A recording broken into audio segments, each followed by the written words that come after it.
Marksheet को fill करने में किसी भी तरह का कोई मिस्टेक नहीं करना, कोई जल्दबाजी नहीं करना, जो आएगा वही भरना। हेलो स्टूडेंट्स, आप सभी का स्वागत है। बच्चों, आज के इस वीडियो में मैं अपना क्लास 10th का बोर्ड एग्जामिनेशंस का जो एक्सपीरियंस मेरा रहा है वो आपके साथ शेयर करने जा रहा हूँ। देखो, बहुत सारे स्टूडेंट्स अभी होंगे जो ऐसा सोच रहे होंगे कि सर क्लास 10th में आपके कितने मार्क्स आए थे या फिर कितने परसेंट आए थे। तो मैं अगर सबसे पहले अपना क्लास 10th का परसेंट का बात करूँ तो ज़्यादा नहीं आए थे, केवल 82% आए थे। अब 82% भी आए थे तो इसमें 2 सब्जेक्ट मेरा परसेंटेज ज़्यादा था, क्योंकि उन सब्जेक्ट्स में मुझे पढ़ना ज़्यादा अच्छा लगता था, मैथ्स में और साइंस में। साइंस में भी मुझे बायो बिल्कुल पसंद नहीं था, ठीक है। तो मुझे मैथ्स पढ़ना पसंद था, मैथ्स में इंटरेस्ट था, साइंस में इंटरेस्ट था, तो मैं दिन भर सिर्फ मैथ्स और साइंस ही पढ़ते रहता था। इस वजह से दोनों में 90 से अबव नंबर आए थे। बट बाकी और जो सब्जेक्ट्स हमारे बच गए, चाहे वो संस्कृत हो, क्योंकि मैंने हिंदी नहीं ली थी, संस्कृत ली थी, ठीक है, क्योंकि हिंदी कंपैरिजन में मुझे संस्कृत ज़्यादा बेटर लगता था। तो संस्कृत, इंग्लिश और सोशल साइंस, तो ये तीनों सब्जेक्ट में उतना ज़्यादा नहीं पढ़ता था क्योंकि इनमें इंटरेस्ट कम थी। और मैंने अपने माइंड में ये सेट कर लिया था कि मुझे 11th में साइंस लेकर पढ़ना है, तो इन सब सब्जेक्ट्स पे मैं ज़्यादा ध्यान ही नहीं देता था, जो कि मेरी पहली मिस्टेक रही। और ये मिस्टेक आपको नहीं करना है, ठीक है। सभी सब्जेक्ट पे इक्वली आप लोग को ध्यान देना है और इक्वली पढ़ना भी है, वरना होगा क्या कि मान के चलो आपने किसी एक सब्जेक्ट में ज़्यादा मार्क्स तो ऑब्टेंड कर लिए, लेकिन बाकी सब्जेक्ट में आपने मार्क्स कम ऑब्टेंड किए या फिर एवरेज मार्क्स ऑब्टेंड किए। जैसे मुझे अगर मान के चलो कि मैथमेटिक्स और साइंस में 90 से अबव नंबर मिले, लेकिन इन सब्जेक्ट्स में एवरेज मार्क्स मिला 60 to 80 मार्क्स के बीच में मिला, ठीक है। तो ये एक एवरेज मार्क्स हो गया। तो होता क्या है कि अगर आपका किसी एक भी सब्जेक्ट में मार्क्स कम आता है तो आपके परसेंटेज भी कम हो जाते हैं। तो ये गलती आप लोग को बिल्कुल भी नहीं करना है कि आप किसी एक ही सब्जेक्ट पे दिन रात पढ़ते रहो, उसी में ध्यान देते रहो। होता है ऐसा कि जो सब्जेक्ट मुझे अच्छा लगता है तो वही हम दिन रात पढ़ते रहते हैं। जैसे मुझे अगर इंग्लिश अच्छा लगता है तो मैं दिन रात इंग्लिश पढ़ रहा हूँ, ये मुझे ग्रामर पसंद है इंग्लिश में तो मैं ग्रामर में मैं ज़्यादा ध्यान दे रहा हूँ, मैथमेटिक्स पसंद है तो मैथमेटिक्स के क्वेश्चंस को ज़्यादा सॉल्व कर रहा हूँ। तो किसी एक ही सब्जेक्ट पे टोटल समय वेस्ट नहीं करना है, ठीक है। हर सब्जेक्ट पे इक्वली आप लोग को ध्यान देना है, तभी आपके परसेंटेज इंक्रीज होंगे, वरना एक सब्जेक्ट में भी मार्क्स कम आ गया तो आपके परसेंट कम हो जाएंगे। तो ये गलती बिल्कुल भी ना करें। दूसरी गलती हमने ये करी थी कि हमने ऑफलाइन जो सैम्पल पेपर थे वो किताब जो है ख़रीदी थी ऑफलाइन सैम्पल पेपर की, जिससे कि बोर्ड एग्जामिनेशंस में बहुत कम परसेंटेज मुझे मिले, मतलब उससे बहुत कम मार्क्स के क्वेश्चंस आए थे, ठीक है। मैंने करीब बोर्ड एग्जामिनेशंस दिया हुआ करीब देखा जाए तो 6 से 7 साल हो गया है, और उस समय कोई ऑनलाइन सैम्पल पेपर भी मिलती थी, मुझे इसके बारे में बिल्कुल भी आइडिया नहीं था, ठीक है। तो अभी देखा जाए तो आपकी जो बोर्ड परीक्षा हो रही है उसमें ज़्यादातर जो क्वेश्चन मिलते हैं वो सैम्पल पेपर से ही पूछे जाते हैं।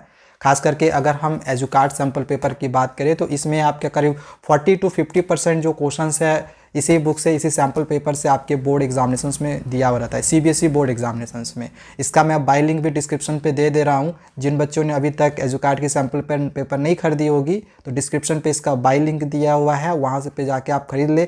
दूसरे भी अगर आपने पब्लिकेशंस की बुक खरीदी होगी ऑनलाइन या ऑफलाइन किसी भी तरह का सैम्पल पेपर, तो वो तो आपके पास है ही है, वहाँ से क्वेश्चंस आने के चांसेस आपके कम रहेंगे, इससे आपके ज़्यादा हैं क्योंकि हर साल इसमें ज़्यादा क्वेश्चन आता है, ठीक है। तो ये हमने बाद में नोटिस करी, तो मैं हमेशा से स्टूडेंट्स को इस वजह से मैं रिकमेंड करता हूँ कि एजुकार्ड की सैम्पल पेपर ले ले। 10+ सेट्स हैं, 10 से भी ज़्यादा सेट्स दिए हुए हैं, तो अगर आप इतने सेट्स की क्वेश्चंस की प्रैक्टिस कर लेते हो तो क्वेश्चंस आपके एग्जामिनेशंस में यहाँ से आने ही आने हैं। आप इजीली 90 to 95% मार्क्स ऑब्टेंड कर सकते हो, ठीक है। 2 चीज़ों पे ज़्यादा ध्यान देना, एक तो ज़्यादा से ज़्यादा सैम्पल पेपर क्वेश्चंस को बनाना इस किताब से, दूसरा है कि प्रीवियस ईयर्स के क्वेश्चंस को भी मत छोड़ना जो कि सीबीएसई ने ऑलरेडी इससे पहले पूछ चुकी है। प्रीवियस ईयर्स के क्वेश्चन पेपर को अगर डाउनलोड करना होगा तो ये आप सीबीएसई के ऑफिशियल वेबसाइट से भी डाउनलोड कर सकते हो, क्वेश्चन विथ आंसर्स, जिसकी वीडियोस हमने ऑलरेडी बना रखी है, तो वो भी अगर आप देखना चाहते होगे तो उसका भी मैं डिस्क्रिप्शन पे लिंक दे दूंगा, आप जाके उसको भी देख के अपने प्रीवियस ईयर्स के क्वेश्चंस को डाउनलोड कर सकते हो और नए टाइप के क्वेश्चंस की प्रैक्टिस आप यहाँ से कर सकते हो। तो दोनों का कॉम्बिनेशन रहना काफ़ी ज़्यादा ज़रूरी है, ठीक है।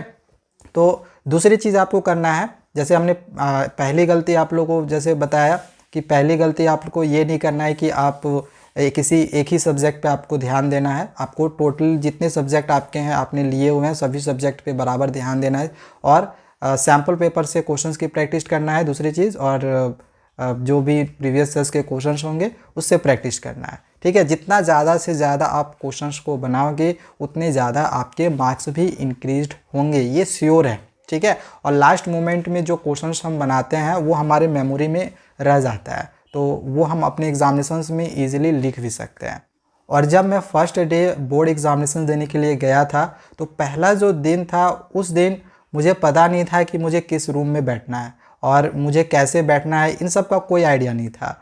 तो जब मैं बोर्ड एग्जामिनेशन देने के लिए सेंटर पे गया था पहला दिन, तो उस समय बाहर में लिस्ट सटी हुई रहती है। तो सबसे पहले आप लोगों को देखना होता है कि आपको किस रूम नंबर पे बैठना है, पूरा वहाँ पे रोल नंबर वाइज लिस्ट सटा हुआ रहता है। तो मैंने भी अपने दोस्त को ही फॉलो किया, कुछ लोगों को पता था ऐसे कि इस तरह से बाहर में लिस्ट सटी हुई रहती है, आपको पढ़ना है, देखना है, फिर आपको अंदर जाना है और उस रूम नंबर में जाके बैठना भी है। ठीक है, तो वही चीज़ हमने करा, फ्रेंड सर्किल था तो वे जिस तरह से कर रहे थे तो उन्हीं को मैं फॉलो कर रहा था। और कहीं ना कहीं बहुत सारे स्टूडेंट्स अभी भी ऐसा करेंगे, आपके साथ भी ये चीज़ ज़रूर होगा। ठीक है, तो देख लेना, बाहर में लिस्ट सटा हुआ रहेगा, रूम नंबर लिखा हुआ रहेगा, उस रूम नंबर को खोजना है जिस रूम नंबर में आप बैठो, आपकी रोल नंबर लिखी हुई रहेगी, उस रूम नंबर में जाके बैठ जाना है।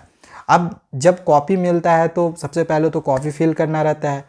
कोई आइडिया नहीं था मुझे उस समय भी कि कॉपी को फिल करना कैसे है। अभी तो देखा जाए तो यूट्यूब में इतने सारे वीडियोस भरी पड़ी हैं कि कॉपी कैसे फिल करें, आंसर्स कैसे लिखें। उस समय ऐसा कुछ भी चीज़ फैसिलिटी जो था वो अवेलेबल ही नहीं था, क्योंकि एग्जामिनेशंस जो क्लास 10th की मैंने दी थी, जैसे मैंने कहा कि मुझे दिए हुए 5-6 साल हो चुका है, तो उस समय ऐसी फैसिलिटी नहीं थी, यूट्यूब नहीं था, तो कोई आइडिया नहीं था। तो टीचर से ही पूछ के जो कॉपी था वो हमें फिल करना पड़ा था। ठीक है, एक बात का ध्यान रखना कि कॉपी को फिल करने में जो फ्रंट पेज रहता है, ठीक है, जिसमें ओमार सीट जिसको आप बोलते हो, ओमार सीट को फिल करने में किसी भी तरह का कोई मिस्टेक नहीं करना, कोई जल्दबाजी नहीं करना, जो आएगा वही भरना। ऐसा नहीं है कि जो हमें नहीं भी आ रहा है फिर भी हम कोशिश कर रहे हैं उसको भरने का, नहीं आएगा टीचर से ज़रूर पूछ लेना, वरना कॉपी गलती हो गया, आंसर्स आपने कितना भी सही क्यों ना लिखा हुआ हो, आपकी रिजल्ट पेंडिंग में चली जाएगी, ये श्योर है।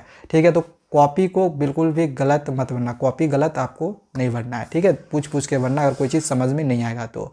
आंसर्स की प्रेजेंटेशन कैसे करनी है, आंसर्स किस तरह से लिखने हैं, इसके लिए हमने ऑलरेडी वीडियोस बनाई हुई है, देखना होगा तो डिस्क्रिप्शन पे उसका भी मैं लिंक दे दूँगा, जाके एक बार ज़रूर देख लेना, क्योंकि आंसर प्रेजेंटेशन आपके लिए बहुत ज़्यादा ज़रूरी है।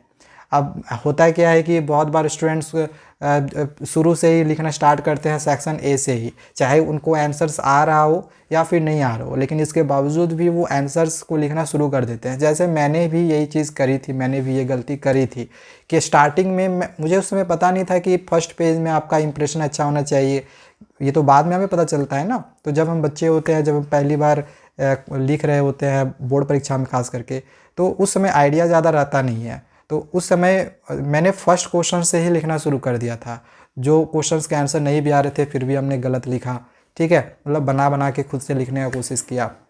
तो इससे क्या होता है कि स्टार्टिंग में अगर आप गलत लिख देते हो तो आपकी इंप्रेशन ख़राब हो जाती है।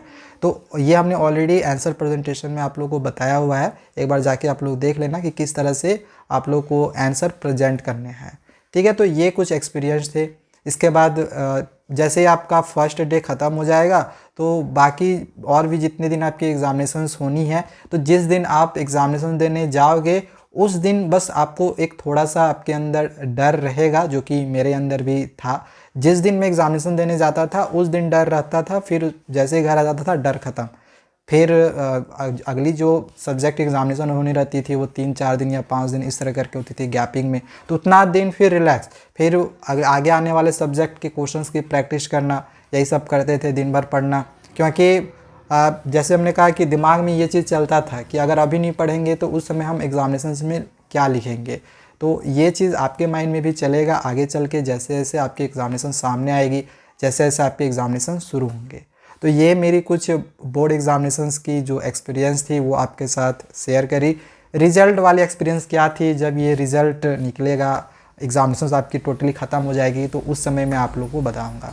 ठीक है, और हाँ, अगर किसी भी तरह का कोई भी कन्फ्यूजन होगा, कोई भी चीज़ पूछना होगा तो कमेंट ज़रूर करना। मैं आप लोगों को सभी चीज़ों के बारे में बताऊंगा। किसी भी तरह का कोई भी क्वेश्चन होगा तो कमेंट करना, ठीक है। मिलते हैं दूसरे वीडियोज़ में। Thank you, bye bye.